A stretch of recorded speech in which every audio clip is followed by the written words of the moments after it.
Hi everyone. இது வந்து ஒரு சிம்பிளான ஒரு ப்ராப்ளம் அப்படின்னு சொல்லலாம். இன்னைக்கு வந்து நம்ம 239ல இருக்கோம். Solenoid of cross sectional area. So solenoid உடைய ஏரியா கொடுத்திருக்காங்க 2 into அது 10 to the power, ஓகேவா?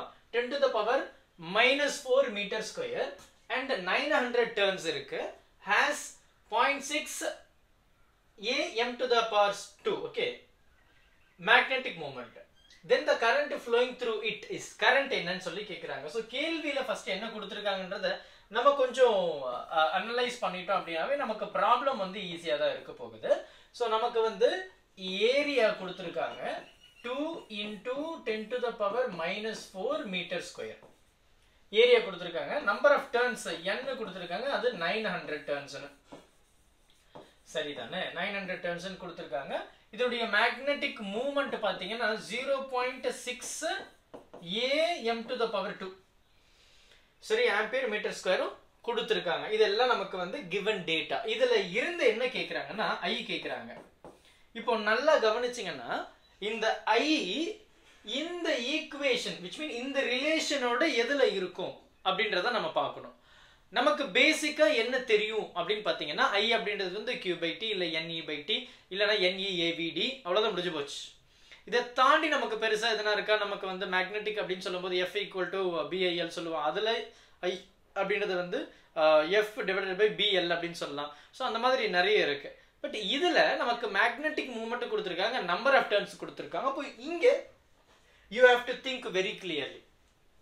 நமக்கு மேக்னெட்டிக் மூமெண்ட் m அப்படின்றது வந்து I times a அப்படின்னு சொல்லுவோம். இப்போ நம்பர் ஆஃப் டர்ன்ஸ் இருந்ததுன்னா n, total number of turns capital n வச்சுப்போம். So number of turns.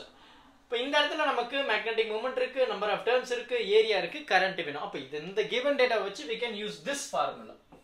அப்போ I = என்ன வரும்? m divided by number of turns and அதோட ஏரியா.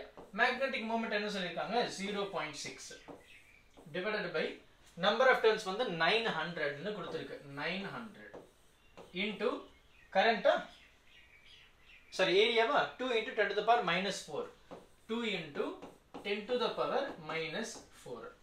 இப்போ நல்லா கவனிச்சீங்கன்னா இந்த ரெண்டு 0 இதோட போயிடுச்சுன்னா இங்க -2 இருக்கும். இந்த -2 மேல போயிடுச்சுன்னா +2 ஆயிடும். அப்போ இது என்ன ஆயிடும்? 60 divided by 9 into 2 ன்னு இருக்கும். இப்போ இது நமக்கு ரொம்ப சிம்பிள். 2 1s are 230 times.